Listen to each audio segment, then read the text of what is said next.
Well, I can't imitate Angela's laugh that well.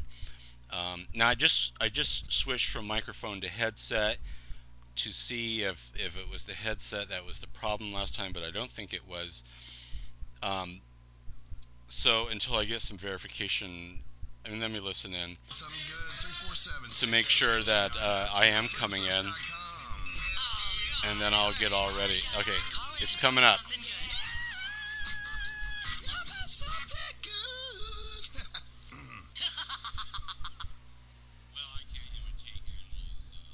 All right, so I seem to be on the air now. All right, this is at this moment being hijacked by Wharf Poe, Michael Hemmingson. Angela Black couldn't make it today, so I'm filling in half an hour's worth of technical difficulties and babbling, and now we'll jump into it. And what are we going to jump into? We're going to jump into some news. What's going on in the world? What's happening? What's happening on this New Year's Eve day? New Year's Eve day, right? An Idaho senator is charged with a DUI. Shocking. Idaho Senator Michael Crapo. Is this a fake news story? Idaho Senator Michael Crapo. Wait a minute. Where's this coming from? That's coming from Yahoo News. I guess there is an Idaho senator named Michael Crapo, C-R-A-P-O, was arrested early Sunday morning and charged with driving under the influence in a Washington, D.C. suburb. Police in Alexandria, Virginia said Sunday that the three-term Republican was pulled over after his vehicle ran a red light. Police spokesman Jody Donaldson said Crapo failed field sobriety test and was arrested at about 12:45 a.m. He was transported to the Alexandria jail and released on an unsecured $1,000 bond. There was no refusal to take blood or alcohol tests, no accident, no injuries, Donaldson said. Just a traffic stop that resulted in a DUI. Police said Crapo, who was alone in his vehicle, registered a blood alcohol level of 0.11%. The legal limit in Virginia, which has a strict drunken driving laws, is 0.08%, which I think is pretty much all over the country, really, isn't it? 0.08%. The 61-year-old Crapo, here it says how to pronounce his name, Crapo. Okay, the 61-year-old, hey, I'm Wharf Poe, he's Crapo. This is not a coincidence. He's 61 years old. Senator Crapo has a January 4th court date. I'm deeply sorry for the actions that resulted in this circumstance, Crapo said in a statement. I made a mistake for which I apologize to my family, my Idaho constituents, and any others who have put their trust in me. I totally accept responsibility and will deal with whatever penalty comes my way. I will also undertake measures to ensure that this circumstances is never repeated. Yeah, Crapo, you could not get into your car after you had a few. See, this is the thing I don't get about these politicians and actors and whatever people of high society, what's her name, Paris Hilton. Why, after they've had a bunch of drinks and taken some drugs and done some coke and meth and mushrooms and LSD and the whole thing at the party, why do they get into their cars? These people aren't poor. They could call a taxi. They could be shuttled around. Especially we got a senator. I thought senators were driven around, especially in D.C. I don't understand why a senator is driving himself. They have staff for that. So I would have to read between the lines in this story, and that this guy is set up for something. They're setting him up so he'll play ball on something. Now I'm going to do some investigative work on who this senator is and what kind of committees he's on later, tomorrow or whatever, because this doesn't make sense to me. Why would a senator knowingly get into a car? And plus, usually they're in D.C., they'll let a senator or congressman, usually, they'll just say, "Oh, we'll drive you home, sir," or there'll be some sort of quid pro quo. That's the way that stuff works there. So I'm thinking he was pulled over, probably was sober, or maybe not, um, and he's being set up. Now, this is the way things work there in D.C. A senator or congressman isn't playing ball with the administration, or they're on some sort of subcommittee or committee oversight for funding for the CIA or the FBI or NSA or whatever, and they're not playing ball, they'll get set up. Usually something bigger than this, but this could just be a warning. Now, yeah, maybe I'm talking conspiracies. Maybe I'm talking out of my wharf po. But when it comes to Senator Crapo, something ain't yeah? So we'll take a look at that at some other time. See what he's connected to. Now, I thought I heard that there was another mall shooting or something last night on Helena Phoenix's show. Someone, I think Rectifier, said something. He got in a tweet about a shooting, but I don't see anything about that. However, I did see a story about 2 firemen getting shot, and now I don't see the story. Oh, here it is. 2 firefighters dead in an ambush. This is coming from Reuters out of New York. A gunman shot dead 2 volunteer firefighters and injured 2 others when he ambushed them at a scene of an early morning house fire in the suburb of Rochester, New York. The gunman, who also died, opened fire around 5:45 a.m. as firefighters responded to reports of a house blaze in the town of Webster, about 16 miles outside of downtown Rochester.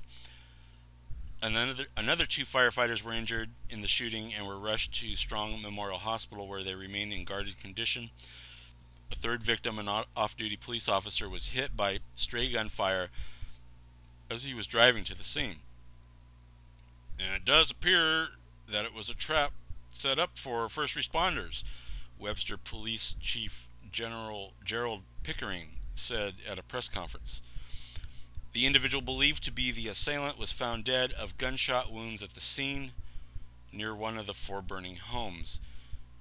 We don't know if it was self-inflicted or not, Pickering said, adding that the sequence of the attack remains unclear. We don't know where he was when the shots were fired. The fire burned throughout the morning as police secured the area as a crime scene and evacuated area residents. Blah, blah, blah, blah, blah. The dead volunteer firefighters were identified as Lieutenant Michael Chiapparini and Tomas Kazakwa, according to Michelle Hook, a spokeswoman for the New York State Attorney General's office. Okay, yeah, this story is looking kind of funky. The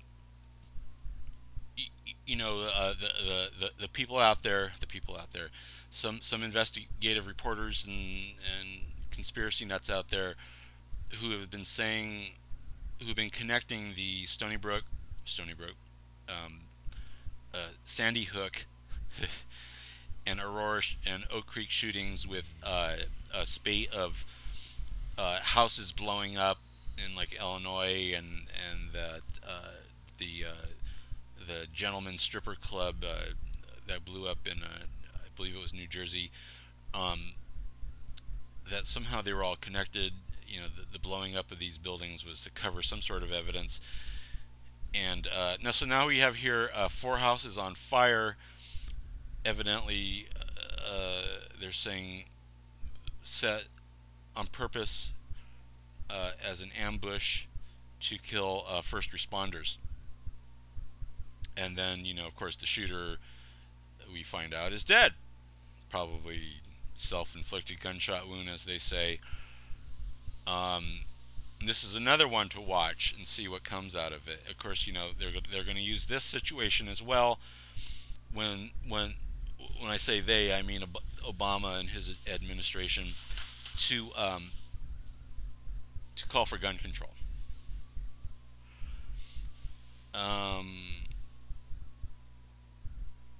And of course, people are just getting paranoid. We have here Miami airport shuts down over a lighter shaped like a grenade.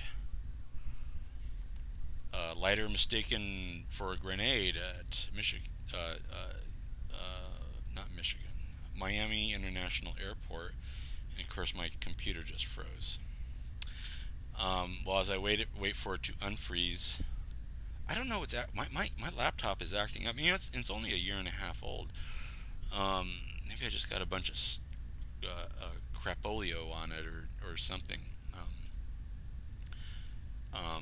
I should have used the Panasonic Toughbook, I suppose. I'm on the Sunny Vaio Series E 17-inch screen, purchased in Mexico by the mother of my child as a gift a year and a half ago. Okay, so Miami, a lighter was mistaken for a grenade. The item was found in a bag in Course J. The upper floor of Concourse J through H was shut down for about an hour. Oh, that's the story. Well, okay. But then again, who the hell is dumb enough to be carrying a lighter shaped like a grenade when they know the TSA is going to grab your junk for that sort of stuff, man? You got a lighter shaped like a grenade, you're going to get your junk grabbed and fondled. Of course, maybe that's what they wanted. Excuse me while I wet my whistle with my funky wisdom tooth. My mouth seems to be drying up fast. What's going on in chat, people? Since Angela Black always says hi to everyone in chat, I will do likewise. Who do we have in chat here? We have Nighthawk, of course. The always present Acid. The always present bot named Cat. Another bot named Hell9000. Yet another bot named Hammerhead. A mad painter, Cam Black. Lady Horse. Brennan, away from computer. Who is Brennan away from computer?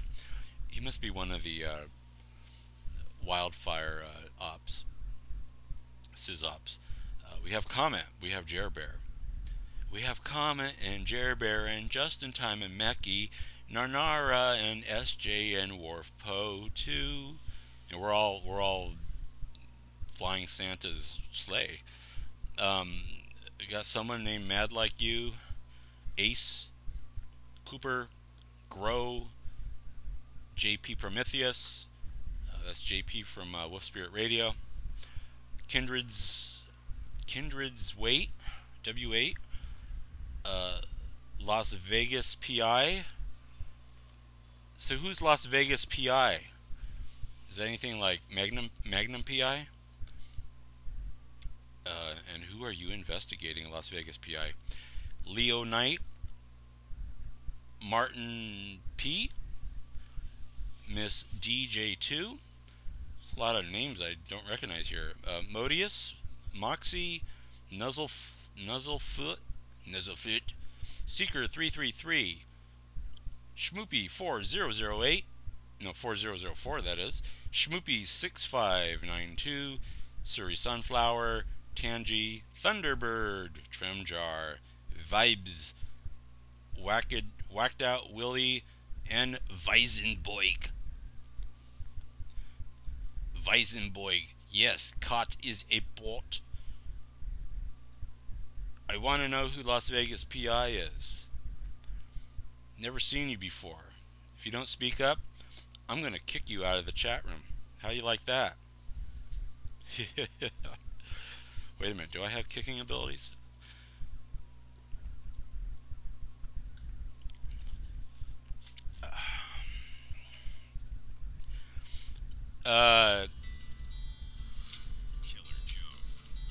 What the hell?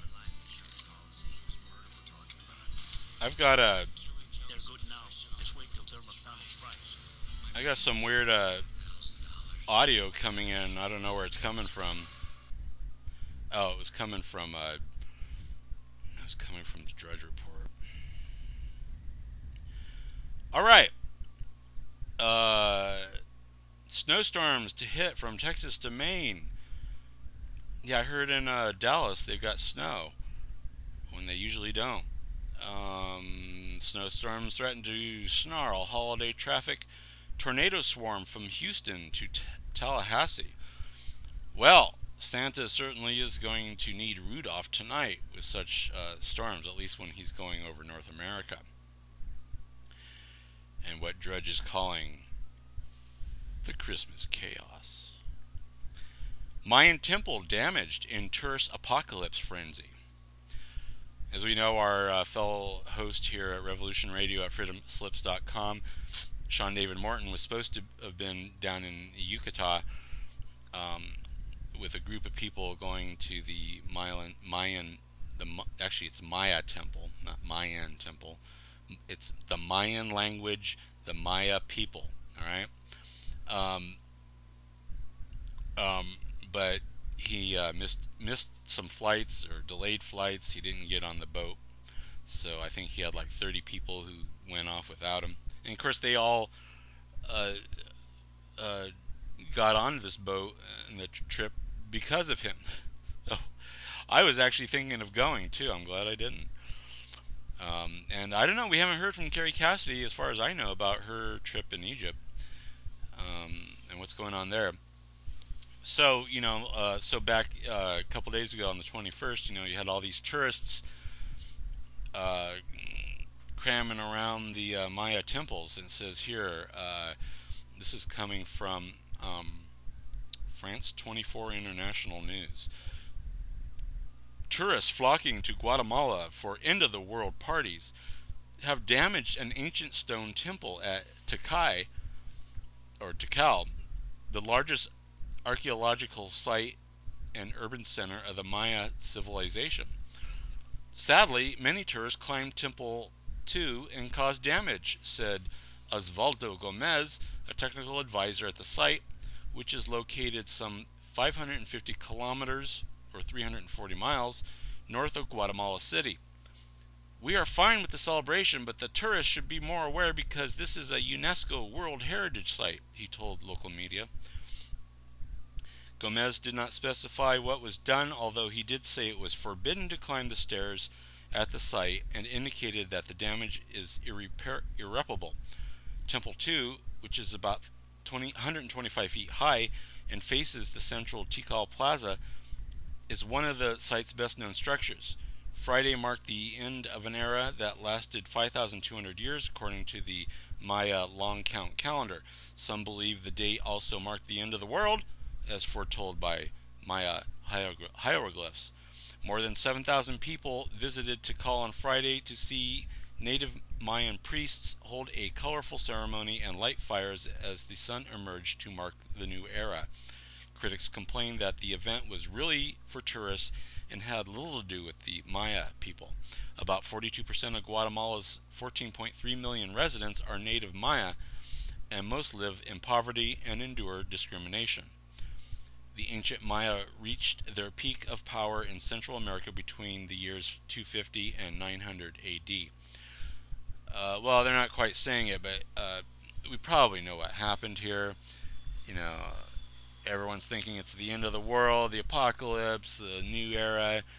They're drinking a lot of tequila and cerveza down there, probably doing a little cocacina, a little shroomies or something, and they decided to climb the temple. Even though the temple is not safe to climb, being old, they did it anyway and damaged it. And they're probably all Americans. Of course, you expect that. Americans get drunk and rowdy and they destroy sacred sites. That's what we do in America. We get drunk and rowdy and destroy sacred things.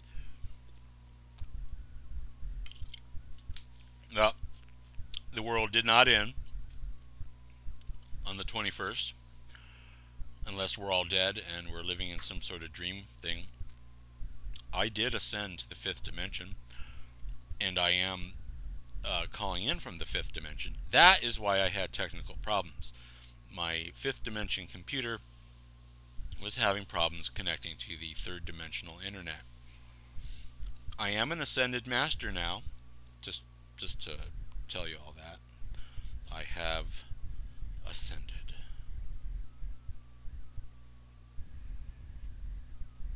Okie doke. Let's see what else is going on. Christmas chaos. Let's see what that story is all about. This is coming from the Daily Mail in the United Kingdom. Massive winter storm from Dallas to Maine threatens Christmas travel for 87 million people as half of the U.S. is set for a white Christmas, and the snow will continue for days after. Dozens of flights canceled and nearly 2,000 more delayed as a result of weather-related problems. First white Christmas in Oklahoma City since 1914. Even Dallas, Texas could see snowfall on Tuesday. Tornadoes could also strike the Gulf Coast tomorrow. More than 150 million Americans could see snow when they wake up on Christmas Day. Well, ain't that special? They got some nice pictures. Well, maybe the world's gonna end tonight instead of the 21st. Decided to end on the 24th. Maybe Santa Claus will have flying problems and he'll fly into a nuclear facility, set it off, and destroy the world. Blame it on Santa. A new study says that Facebook can cause obesity. It's coming from CBS Atlanta. Researchers at Columbia University have learned that using Facebook may be tied to obesity due to the negative eating habits that could result from frequent visitation of social networking sites. The next cause is listening to Revolution Radio and sitting in the chat room all day long. Ha, just kidding. So, according to the Centers for Disease Control and Prevention in Atlanta, obesity is a problem for approximately 35% of all American adults, a number that is reportedly rising with each passing year. The study, led by Keith Wilcox, PhD, surveyed almost 500 people about their internet use, specifically as it pertained to Facebook's Men's Health is reporting. Of the 470 participants asked, those who used Facebook the most had reportedly higher body mass indexes than those who were not as frequently engaged. Researchers additionally learned that binge eating was commonly associated with high involvement with the social networking site. Though a tangentially related experiment, Wilcox and his team found that Facebook use increased self-esteem of those who use it. In this portion of the study, 84 randomly selected people were given the option of either looking at Facebook or browsing CNN's website. You know, I don't find 84 people being much of a pool to gain sufficient data from. You know, now I have a PhD in cultural anthropology, and while I focus more on what we call ethnographic. No, we don't call it that. What do we call it? No, I can't even think. What is, you know, my brain is hurting. You know, qualitative data. You got your qualitative data and your quantitative data. And in my research, when I go academic that way, I usually focus on qualitative data. But when you do quantitative data, I mean, I just don't think that not even 500 sample pool is good enough for them. I mean, it's just too general. So I ain't buying it. I mean, you could say Facebook, but just being online a lot in general could cause obesity, as well as sitting in front of the TV or fly fishing. Okay.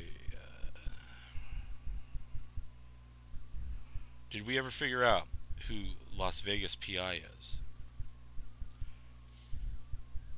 Yes? No? I don't see it. Alright. Coming up on the break, I'm going to find out who Las Vegas PI is.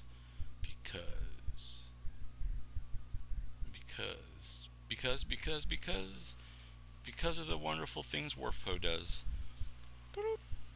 Okay, Newsweek has put out its last print issue. Oh, we're up at the break. This is At This Moment Michael Hemmingson filling in for Angela Black, and I will be back in black.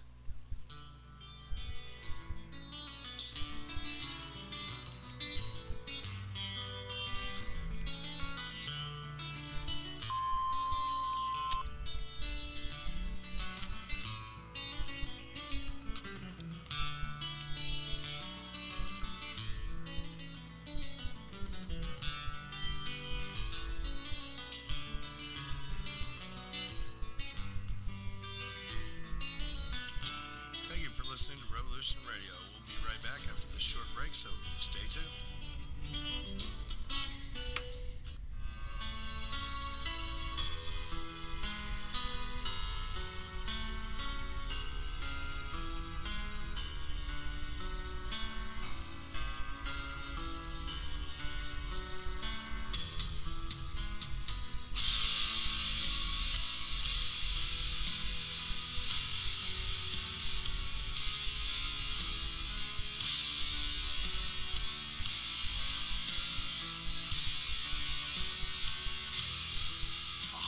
Message to our listeners. Revolution Radio is you. Thanks to your continuous support and participation, Revolution Radio will embark on its third year on air bigger and better than ever.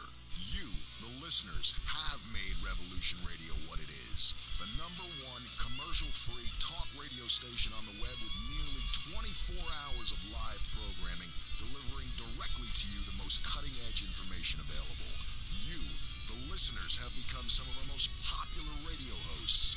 You, the listeners, offer feedback that molds our programming to appeal to a worldwide audience. You, the listener, provide eyes on the ground, reporting about newsworthy events in your area, and you, the listener, are the lifeblood of this station. We love you, and thank you for being a treasured member of our Revolution Radio family. From all of us to all of you, have a happy and safe holiday season, and let's make this new year a success once again together. Thank you.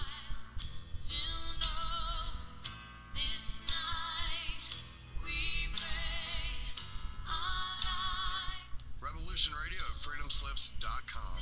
Always vigilant, always here. Thank you. Have a safe, happy holiday.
Radio at freedomslips.com. Be sure to tune in Christmas Eve from 8 p.m. till, well, whenever, and listen to old Saint Nick talk to the children worldwide. And if you have a child or a friend or a grandchild or a neighbor child or whatever child, and you think that they might like to get a call from old Mr. Nick, just send an email to Santa at freedomslips.com with the child's name, your name, and the number to call. And please make sure that the person we're calling is aware so we don't freak out parents worldwide. It is the holiday season. Let's make it fun for everyone. So be like the cool elves and tune in on this Christmas Eve at Revolution Radio, freedomslips.com.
discussions of your favorite talk shows with TalkStream Live's topic-driven talk radio.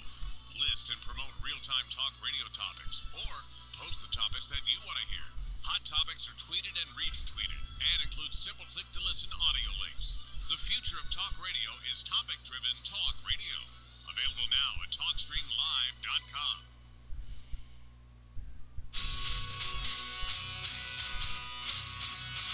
Alright, thanks for listening while we take that short break here at Revolution Radio, freedomslips.com. And yeah, we're going to get back to your host.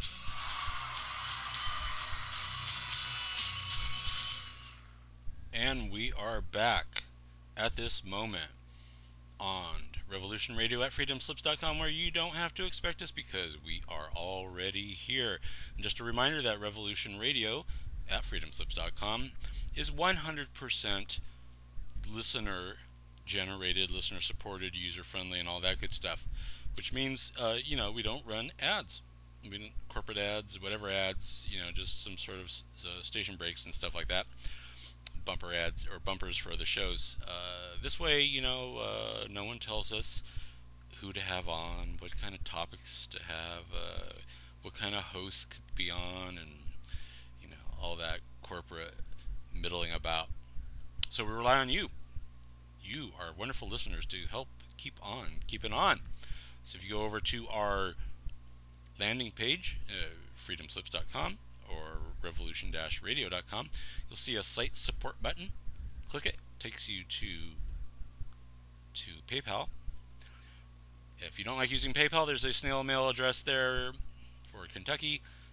You can send money order or check. Don't send any cash. We also accept gold, silver, rubies, and diamonds.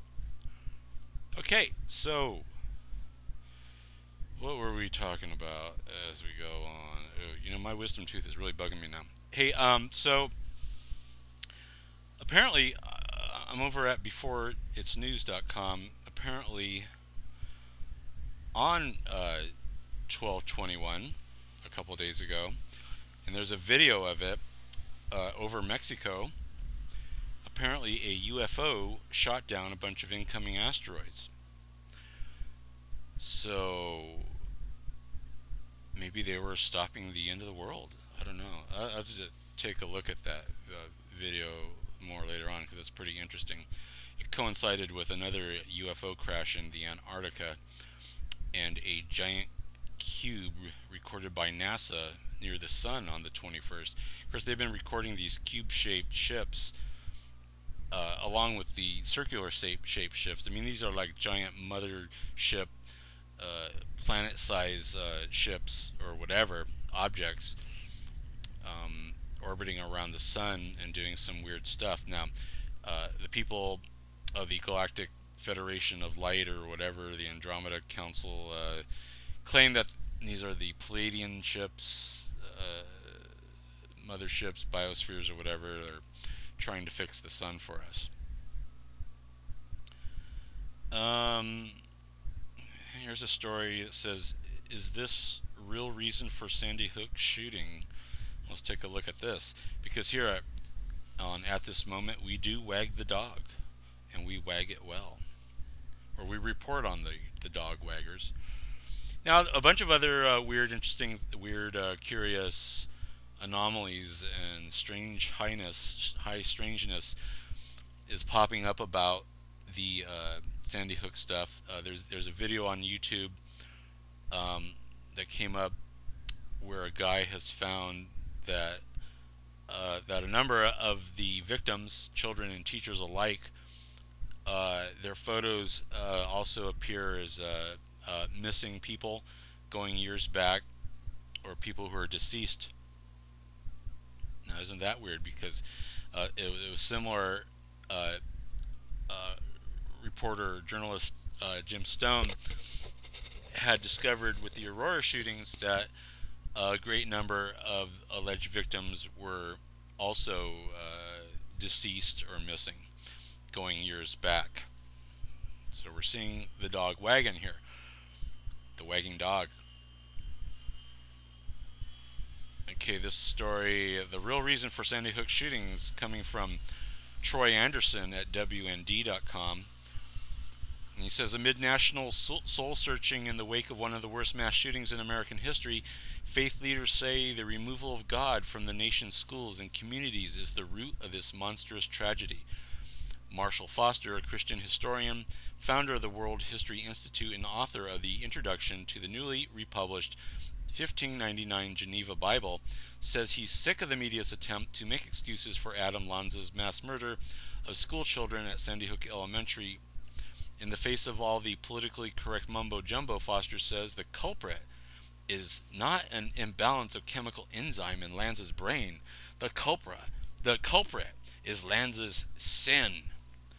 For years, public schools have been teaching children that evil does not reside in their souls and is therefore by default circumstantial, Foster says. And according to this misguided worldview, there must have been something circumstantially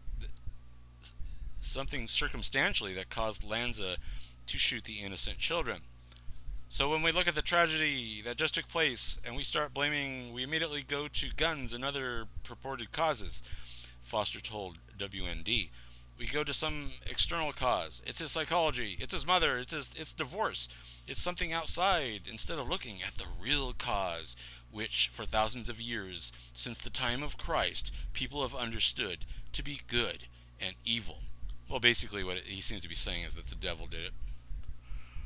And that since there's a lack of Christian teachings in schools, that's the reason why the massacre happened. Okay, didn't some big televangelist say that about Haiti? And saying that Haiti had the big earthquake because it was a voodoo satanic country and whatever. We got some other things here.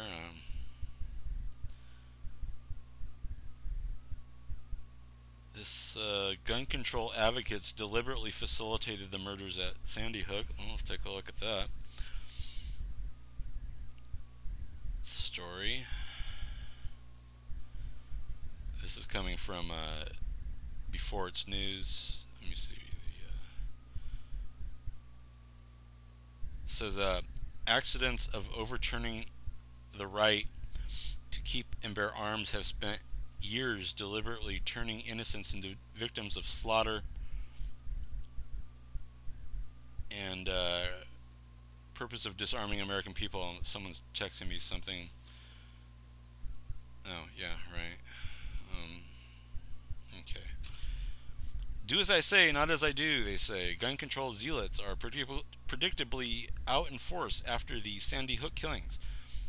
For the perverted mind of confiscation, supporters like Michael Bloomberg and Barack Obama, the murder of 20 kindergarten students, okay, that's right, right there they have a inaccuracy, they weren't kindergarten students, represents a long-awaited opportunity to embarrass weak-kneed defenders of the Second Amendment into relenting to a nationwide assault against the foremost liberty of American people. On December 19th, New York Mayor Bloomberg favored USA Today readers with a 6-point guide to stop the gun madness. And like every previous claim to the hypocritical founder of Mayors Against Illegal Guns, Bloomberg enjoys the 24/7 protection of taxpayer-funded armed bodyguards as he denies gun ownership to fellow New Yorkers. Why craft legislation which purposely disarms only law-abiding Americans? Why create and proudly advertise the existence of gun-free zones which render countless people utterly defenseless against wanton killers? Well, basically, we know what they're saying. I want UFO news, man. I want the UFOs. So you got a lot of stories about stores, Walmart, Cabela's, and others running out of semi-auto rifles and ammo. See, now look who's out of the last few months with these gun situations, these shooting situations, who has profited off of this the most? The gun manufacturers, the bullet manufacturers. They're seeing crazy sales. and as well as the people, the retailers who sell this stuff. I think we need to actually look at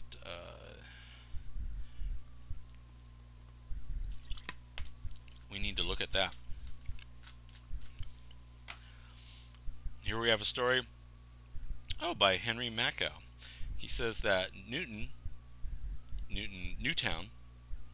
where Sandy Hook is, has a reputation as a satanic hub. Let's see what Henry Macau has to say about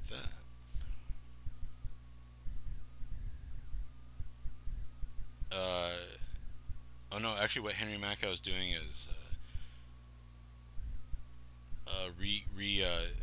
re-upping a story from the Connecticut Skeptic, published winter of 1996 by Perry J. DeAngelis. So this is being written. This first person from Perry D. DeAngelis, winter 1996, the Connecticut Skeptic, where he says Satanism in Newtown, and he says, I have lived all but 4 of my 32 years in Connecticut. In that time I have heard about the haunted cemeteries, revolutionary war ghosts, and hidden psionic labs. Satanism is, in Connecticut, specifically Newtown, has been one I've often heard. It was only a few months ago when a friend came to me with tales of further satanic atrocities perpetuated in Newtown, as told to her by a local nun. Once again, the shadow of Lucifer's wing had apparently darkened the skies over this innocent hamlet. This was a respected nun at a well-known school. If she, too, could fall under the sway of these rumors, then indeed they could not be ignored. Understanding the obvious connection between a woman of the cloth and satanic sensitivity, this was still a person of irreproachable reputation, and she was not alone. When I was in middle school, and again in secondary education, teachers commented about Satanists in Newtown.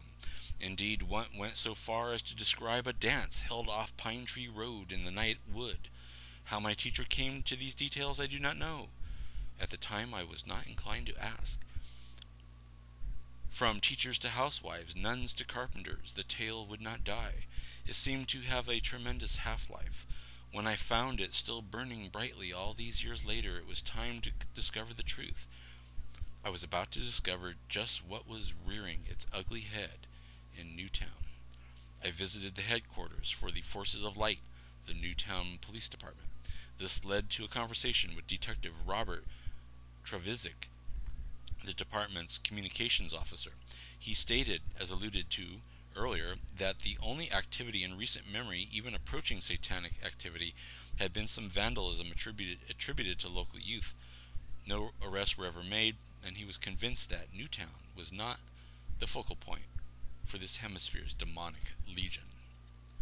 My above findings were what I expected to find in Newtown, Connecticut. This does not mean, however, that Satanism does not exist. It does. The United States Army publishes a pamphlet, number 16513, entitled Religious Requirements and Practices of Certain Selected Groups, a handbook for chaplains, in which it states that there are an estimated 10 to 20,000 members of the Church of Satan in the nation. This is an impressive estimate, since these groups are so tight-lipped about numbers. The largest U.S. satanic denominations of the Church of Satan, based in San Francisco, and they steadfastly refuse to release their membership numbers. The faithful claim that 2 types of Satanists exist. The mainstream Satanists refer to themselves as religious Satanists, claiming to be the rightful heirs to the title of Satanist. The other group is their fringe and is generally referred to as Gothic Satanists.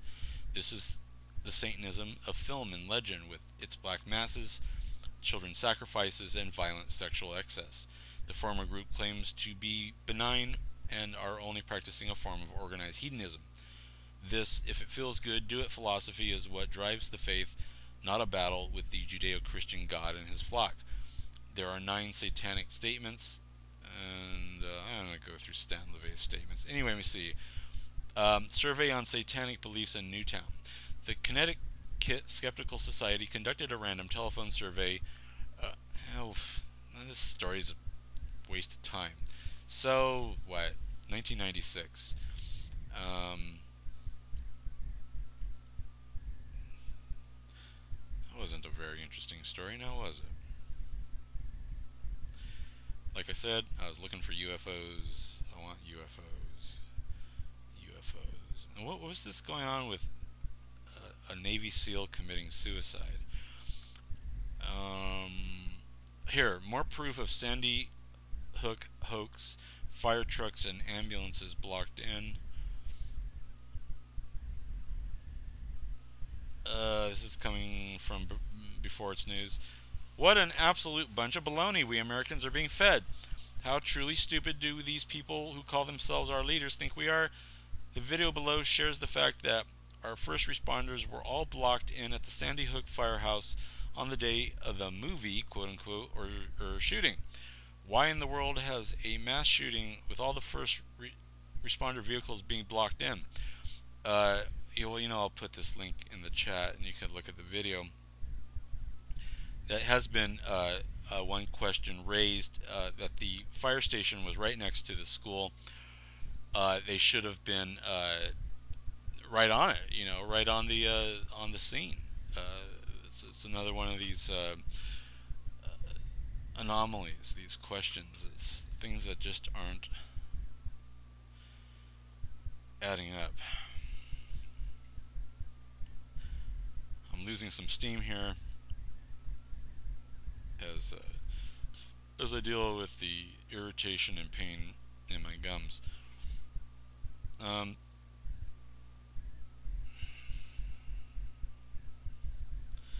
Let's Sandy Hook mass media psyops. Is this a story or just a video? This is just a video. But interesting enough, I'll put that in the chat as well. So what's going on in the chat? What's up, people? Let's try to find a real story here. So we got this dead Navy SEAL found in Afghanistan. Well, let's look at the story here. It's coming from Yahoo News. Navy SEAL commander dead in Afghanistan is a suspected suicide. The commander of an elite U.S. Navy SEAL unit has died in Afghanistan, and a U.S. military official said his death was being investigated as a suspected suicide. Commander Job Price, 42, of Pottstown, Pennsylvania, died on Saturday of a non-combat related injury in central Afghanistan's Urgazgan province. This incident is currently under investigation, says the Pentagon. Price, who was assigned to a naval special warfare unit in Virginia Beach and was the commanding officer of SEAL Team 4.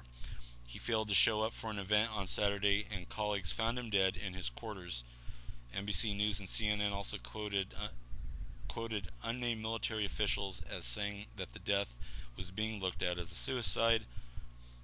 Lieutenant David Lloyd, a spokesman for Naval Special Warfare Group 2, which comprises the 4 SEAL teams on the U.S. East Coast, declined to comment on the cause of death. Price was married and had a daughter.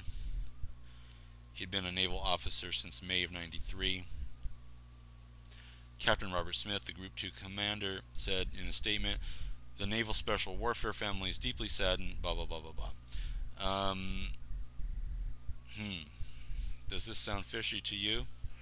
What did this Naval SEAL commander know? Is it connected to any of the things in the news lately? Is it connected to Bill Brockbrader?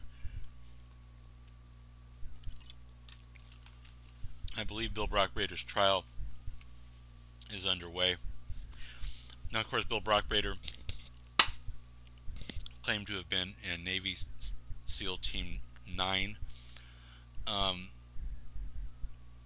when before we're publicly we only knew of SEALs Team 1 through 5. SEAL Team 6 didn't become apparent until the alleged killing of Osama bin Laden. when it was revealed that SEAL Team 6 was a sort of black ops unit.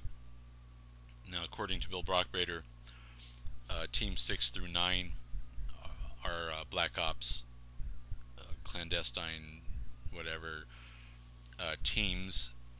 According to my sources, there are actually 14 Navy SEAL team units. So you have 6 through 9, which do the black ops. 10, 11, and 12 are off-world Navy SEAL teams for Naval Space Command.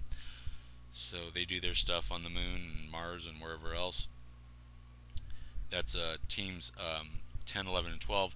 And teams 13 and 14 are a time travel group of SEAL teams. They time travel, and I think they do interdimensional stuff as well. That, according to my sources, which are foolproof. Let's see what else we got here.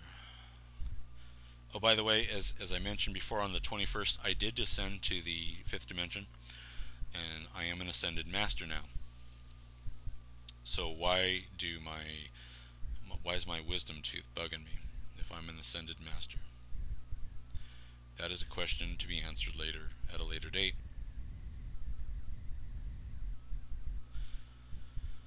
Alright. So if anyone wants to call in and chat with me, it's fine. I'm all up for it. Maybe I'll hijack someone in here. Since I have hijacked at this moment from Angela Black. No, actually, Angela Black could not make the show today for personal reasons, and so asked if I would fill in, and I said, sure, why not? Even though my wisdom tooth is bugging the hell out of me and causing me great headaches, and I'm not thinking straight. Anyway, North Korea could now have the USA within missile range. They want to blow us up. This is coming from Reuters News Service. This month's rocket launch by reclusive North Korea shows it has likely developed the technology long suspected in the West to fire a warhead more than 10,000 kilometers or 6,200 miles, South Korean officials said on Sunday, putting the U.S. West Coast in range. Indeed, as we all know, North Korea wants to blow up Los Angeles and Hollywood. For all those awful movies, like the remake of Red Dawn, which has North Korea invading the West Coast. North Korea said in the December 12th launch, put a weather satellite in orbit, but critics say it was aimed at nurturing the kind of technology needed to mount a nuclear warhead on a long-range missile. North Korea is banned from testing missiles or nuclear technology under UN sanctions imposed after its 2006 and 2009 nuclear weapons tests, and the UN Security Council condemned the launch. South Korea retrieved and analyzed parts of the first stage rocket that dropped in the waters off the west coast. Its west coast. As a result of analyzing the material of Una-3, the North Korean rocket, we judged North Korea had secured a range of more than 10,000 kilometers in case the warhead is 500 to 600 kilograms. Well, anyway, it's North Korea up to its usual stuff. Why they want to nuke the U.S.? Well, we know why they want to nuke Hollywood, right? But the Illuminati who control Hollywood, are they going to allow Hollywood to be nuked? I doubt it. I doubt it. But they will use North Korea for their nefarious endgame. Well, let's try to hijack someone in. We'll see if our good friend Nachito wants to come and talk wag the dog stuff. see if he answers.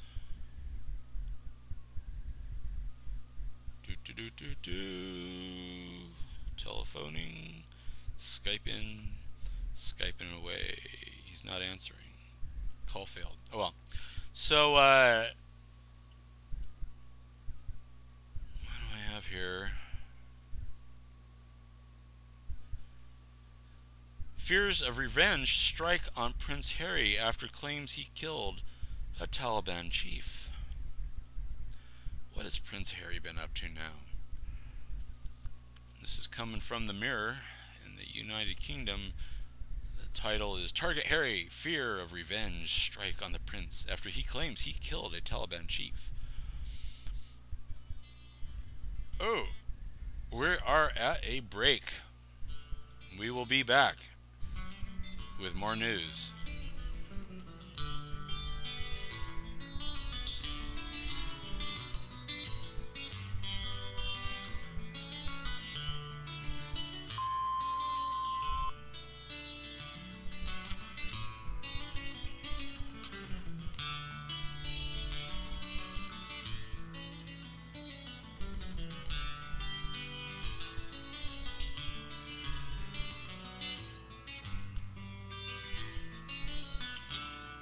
Listening to Revolution Radio. We'll be right back after this short break, so stay tuned.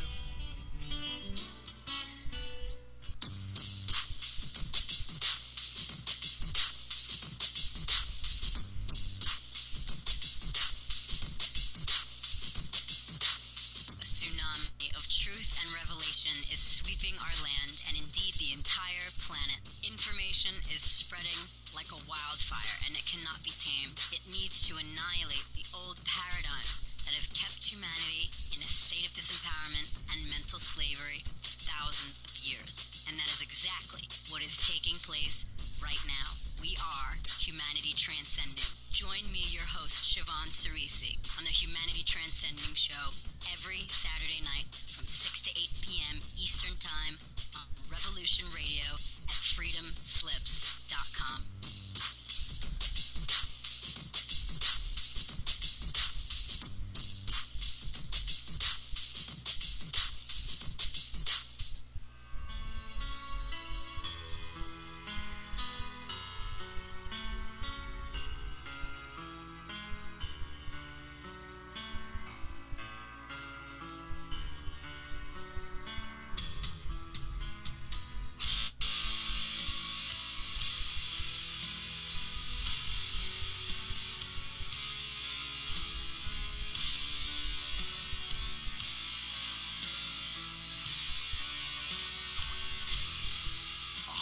Message to our listeners. Revolution Radio is you. Thanks to your continuous support and participation, Revolution Radio will embark on its third year on air bigger and better than ever. You, the listeners, have made Revolution Radio what it is. The #1 commercial-free talk radio station on the web with nearly 24 hours of live programming, delivering directly to you the most cutting-edge information available. You, the listeners, have become some of our most popular radio hosts.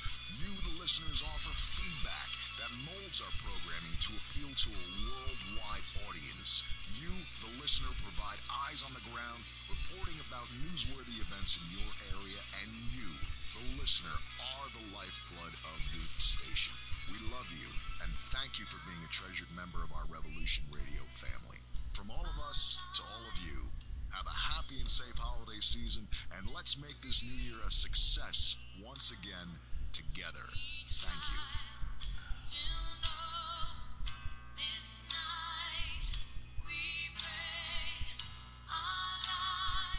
Revolution Radio at freedomslips.com. Always vigilant, always here. Thank you.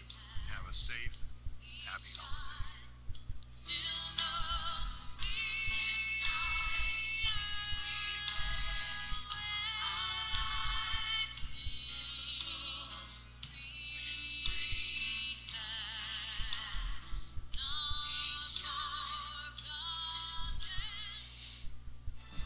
Will you fight?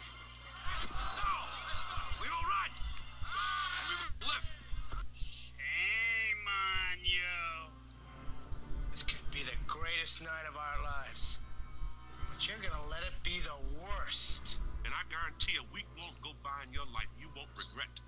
out, letting them get the best of you. Well, I'm not going home. We've got too far! And I'm gonna stay right here and fight for this lost cause. A day may come when the courage of men fails, but it is not this day. The line must be drawn here. This far, no farther. I'm not saying it's gonna be easy. You're gonna work harder than you ever worked before. But that's fine, we'll just get tougher with it. If a person grits his teeth and shows real determination, Failure is not an option. That's how winning is done. Believe me when I say We can break this army here. And win just one for the Gipper. But I say to you, what every warrior has known since the beginning of time, you've got to get mad. I mean plumb mad dog mean. If you would be free men, then you must fight to fulfill that promise. Let us cut out their living guts. 1 inch at a time. and they will know what we can do. Let no man forget how menacing we are. We are lions. You're like a big bear, man. This is your time. Seize the day. Never surrender. Victory or death. Apache, lose your gun. Who's with me? Clap! Clap! Don't let him die! Clap! All right, let's fly. And gentlemen in England, now a bed shall know my name is the Lord. When I tell our enemies that they may take our lives, but they'll never take our Independence Day.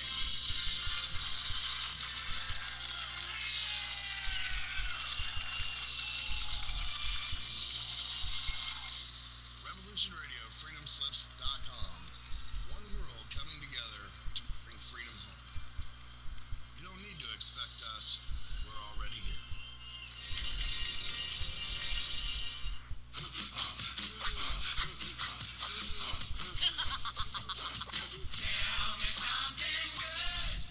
Yes, ladies and gentlemen, you are tuned to Revolution Radio. Listen to At This Moment with the Nevada Nemesis, Miss Angela Black. So call on in, tell them something good.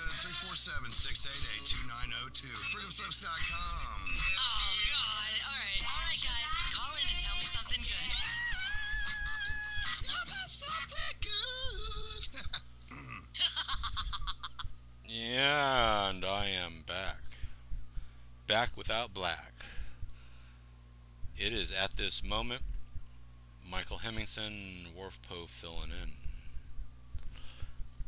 Someone just reminded me of something. Remember that shooting spree that happened in Afghanistan? Supposedly a lone gunman soldier went nuts and went into an Afghani village and started shooting people up.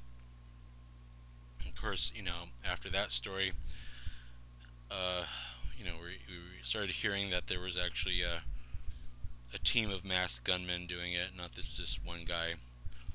Maybe it was a test or something, I don't know, but I'm hearing here that the U.S. paid $50,000 per shooting spree victim. I guess they paid it to the family. The U.S. paid $50,000 in compensation for each villager killed and $11,000 for each person wounded in that rampage. 50,000 and 11, that's big money over there for these people. Bear with me as I'm dealing with some discomfort and pain here.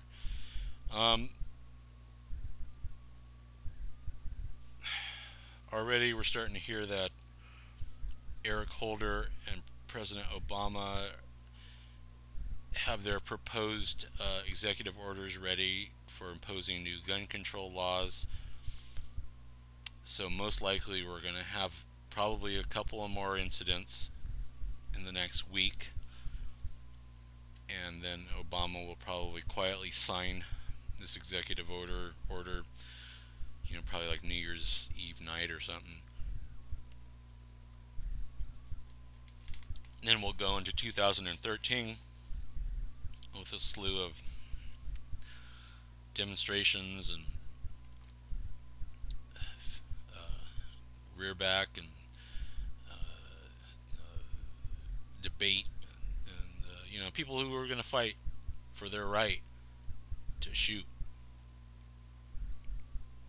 And many believe that having such gun laws or completely stripping away the Second Amendment, the right to bear arms, could lead to a civil war, or even split off factions of the U.S. government. You know, maybe we might see a Texas wanting to secede from the Union, or Idaho. You know, these states where people who love their guns and they ain't gonna go for it. It's gonna be interesting to see. We have a story here. She survived Hitler and wants to warn America. I think that's about gun control. Kitty Wertherman survived Hitler. What I'm about to tell you is something you probably never heard or read in history books, she likes to tell audiences. I am a witness to history. I cannot tell you that Hitler took Austria by tanks and guns. It would distort history. We voted him in. If you remember the plot to The Sound of Music, the Von Trapp family escaped over the Alps rather than submit to the Nazis. Kitty wasn't so lucky. Her family chose to stay in her native Austria. She was 10 years old, but bright and aware. She was also watching. We watched him by we elected him by a landslide, 98% of the vote, she recalls. She wasn't old enough to vote in 1938, approaching her 11th birthday, but she remembers. Everyone thinks that Hitler just rolled in with his tanks and took Austria by force. In 1938, Austria was in a deep depression. Nearly one-third of our workforce was unemployed. We had 25% inflation and 25% bank loan interest rates. Wow, that's pretty high. Farmers and business people were declaring bankruptcy daily. Young people were going from house to house begging for food. Not that they didn't want to work, there simply weren't any jobs. My mother was a Christian woman and believed in helping people in need.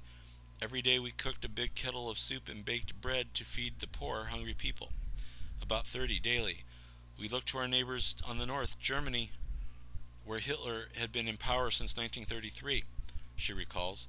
We had been told that they didn't have unemployment or crime, and they had a high standard of living. Nothing was ever said about persecution of any group, Jewish or otherwise. We were led to believe that everyone in Germany was happy. We wanted the same way of life in Austria. We were promised that a vote for Hitler would mean the end of unemployment and help for the family. Hitler also said that businesses would be assisted and farmers would get their farms back. 98% of the population voted to annex Austria to Germany and have Hitler as our ruler. We were overjoyed, remembers Kitty, and for 3 days we danced in the streets and held candlelight parades. The new government opened up big field kitchens and everyone was fed. So what is she saying? That she's equating Hitler and Nazi Germany with Obama and his administration.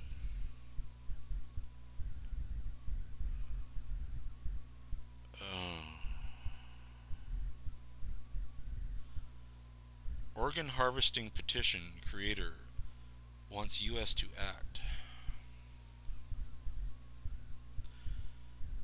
Congratulations. Dr.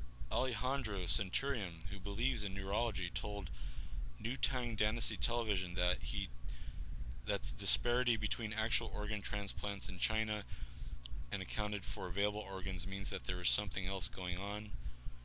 Well, I guess basically this guy wants more the U.S. to approve organ harvesting.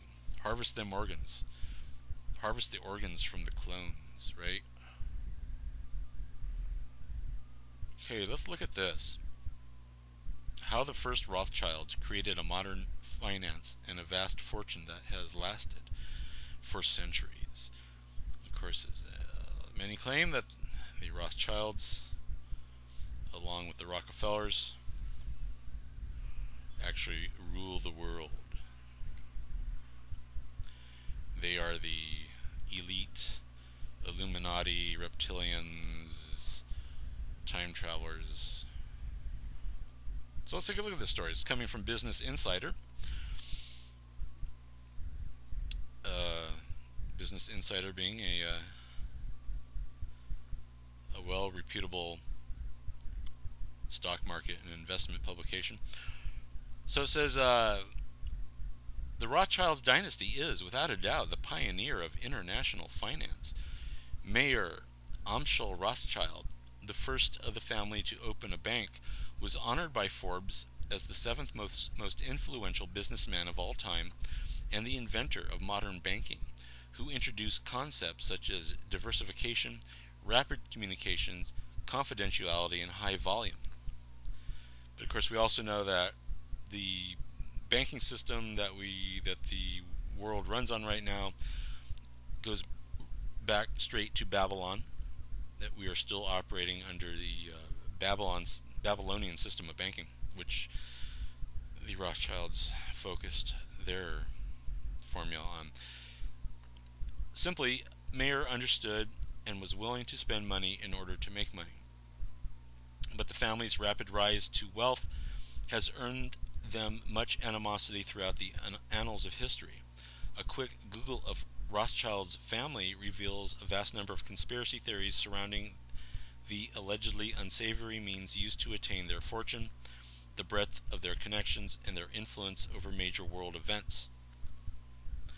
As we also know, that the Rothschilds financed Napoleon for his quest for European and global imperialism. You know what I mean.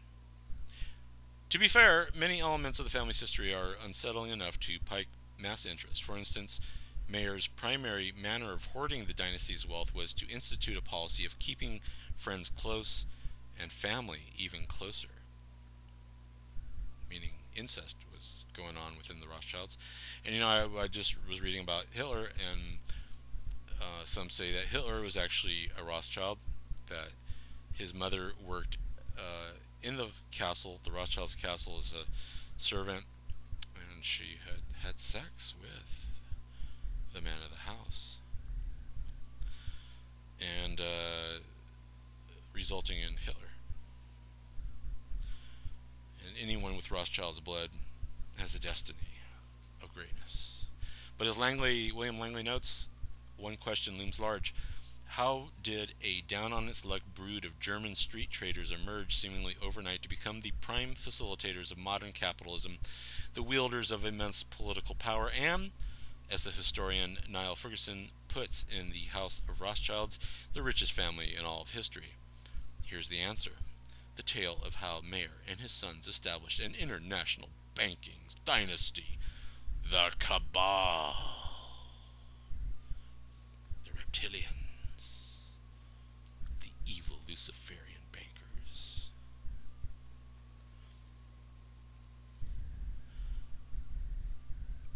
Let's see. So it says, the Rothschilds come from humble beginnings, the Jewish ghetto of Frankfurt known as Judengasse, right? Mayer, not Mayor, but Mayer Amschel Rothschild, original architect of the family fortune, was born in 1744. He lived above the family shop with up to 30 relatives in extremely cramped conditions. Kind of like a bunch of Mexicans. Mayer Rothschild's father was a trader and money changer. Mayer's father, Amschel Moses, worked as a money changer and silk cloth trader and had Prince William of Hesse on his client list. However, Amschel wasn't a rich man by any stretch of the imagination, as his meager dwellings suggest. After his parents passed away at age 12, Mayer went to Hanover to learn finance. Mayer left a rabbinical school in Fürth and honed the craft he had dabbled in as a child. In a letter he wrote, "In my youth I was a very active merchant, but I was disorganized because I had been a student of the Talmud and learnt nothing about business." He worked as an apprentice at the firm of Wolf Jacob Oppenheimer, interesting, an Oppenheimer, who provided credit to royalty and engaged in international trade, especially in bullion. His most important client was also his father's. Like his father before him, Mayer was able to ingratiate himself with Prince William and make a decent living by collecting and selling rare coins. Niall Ferguson asserts that the mail-order antique sales served as a basis for the Rothschilds' fortune. In 1769, Mayer was granted the title of court agent, which would prove a boon to his money-making opportunities. Marriage also boosted Mayer's wealth, something he wouldn't forget. In 1770, Mayer married Gutel Schnappa and received a generous dowry from her father, who also worked as a court agent. The two would have 5 sons and 5 daughters. In his will, Mayer outlined strict, controversial provisions regarding Rothschild's marriages. Niall Ferguson describes this as a natural extension of Mayer's work selling antiques. Mayer transitioned from antique dealing to banking. His taxable wealth exploded from 4,000 gulden in 1795 to over 60,000 gulden in 1796. But Mayer's lack of organization made his wealth a target for employees. A junior employee named Hirsch Liebman embezzled nearly 30,000 gulden over a 3-year period, thanks to a large part of Mayer's woefully primitive bookkeeping. In court, Mayer admitted to leaving bags of money out in the open in both his office and house. Revolutions, both in nations and technology, are what gave Mayer a real fortune. During the French Revolution, Mayer profited by providing supplies for the Austrian army with coin from the British. He also sensed the potential for earnings through industrialization and was a large importer of English textiles. He would soon expand his operations to England and throughout the world. At the turn of the century, Mayer sent his sons to establish banks in the major European capitals. The Rothschilds' coat of arms includes a fist clutching 5 arrows, a reference to Mayer's 5 sons. At the turn of the 19th century, Mayer sent his sons to establish banks in Frankfurt, Naples, Vienna, France, and London. The release of the 5 arrows symbolizes strength through unity and marks the beginning of the Rothschilds' global banking dynasty. Mayer's will continued to control the direction of the family by promoting intermarriages.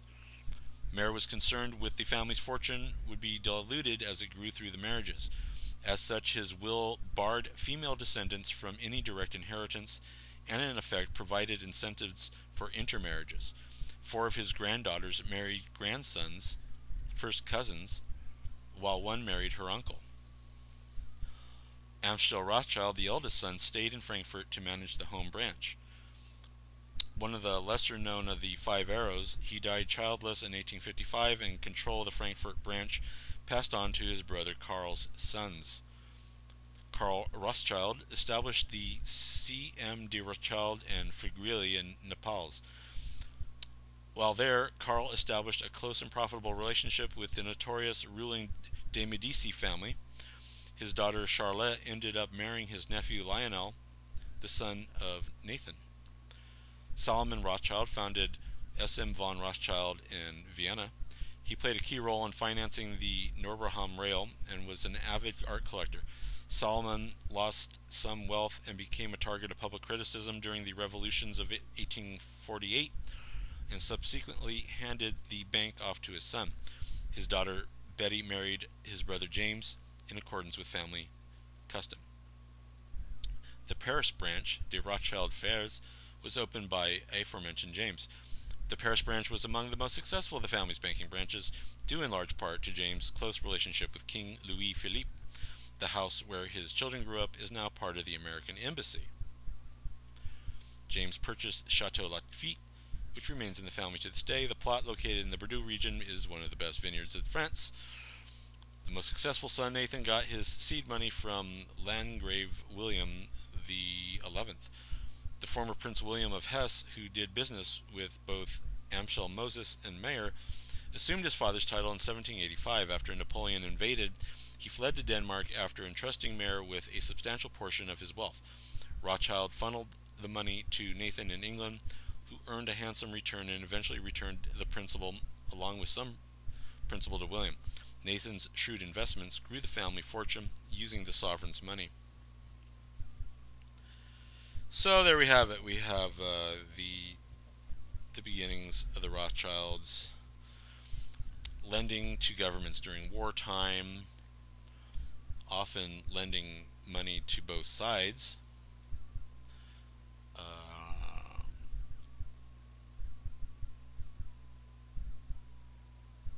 They profited from Napoleon's loss at Waterloo, probably even orchestrated it. The Rothschild family, without ever even going to the United States, dominated the colonies. And I just got a weird something. Someone's sending me something.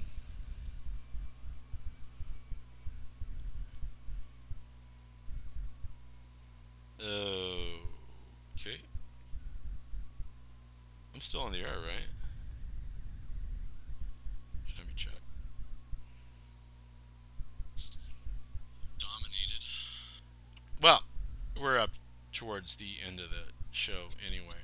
So there we have it. Rothschilds. The history. The truth. But also, as I was talking about, I need to get back to this story, that Prince Harry might be targeted because he claims to have killed a Taliban leader. The warlords of Afghanistan have already put a £25,000 price on Prince Harry's head, and last night's military experts feared the bounty for assassinating him may have increased. It follows unofficial reports that co-pilot Harry, Prince Harry, 28, had killed his first Taliban commander as he flew a mission as part of the Apache gunship crew. Because as we know, Prince Harry is in the British Army and a Apache helicopter pilot. He and his comrades are said to have unleashed a Hellfire missile to eliminate the terror chief after tracking him in war-torn Helmand province. But there were growing fears yesterday that the story, which was reported worldwide, will only increase the danger facing the prince and those around him. A Western intelligence source said, "There is no doubt that chatter between jihadists in Afghanistan will increase in relation to intensifying attempts to harm the prince. The trouble is an increased threat against a member UK forces directly threatens all those in the front line."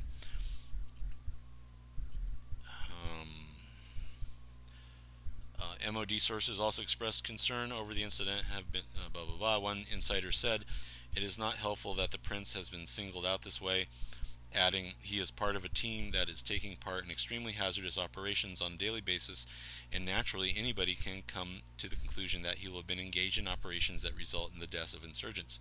To say he personally did this could jeopardize future operations to the Apache team." The incident was reported to have taken place in late October during a patrol with Afghan troops, just a few weeks after Harry had arrived in Camp Bastion. A short time earlier, the Taliban launched a major attack on the camp, killing 2 U.S. Marines. They later claimed the base was targeted because Harry was there. They said in a statement at the time, "We are using all our strength to rid of him, either by killing or kidnapping. We have informed our commanders in Helmand to do whatever they can to eliminate the prince." Alright. I think it's a bogus story. They're just trying to prop Prince Harry up as some sort of hero. Alright, that's the end. At this moment, Michael Hemmingson filling in for Angela Black. I don't think the hijacker's up next. I don't know who's up next. I don't know what's going on. It is New Year Eve day. Merry Christmas to all of you out there. And tonight, Santa Claus calls kitties, children up. So look for that. 8 p.m. Eastern Standard Time to midnight. Good day.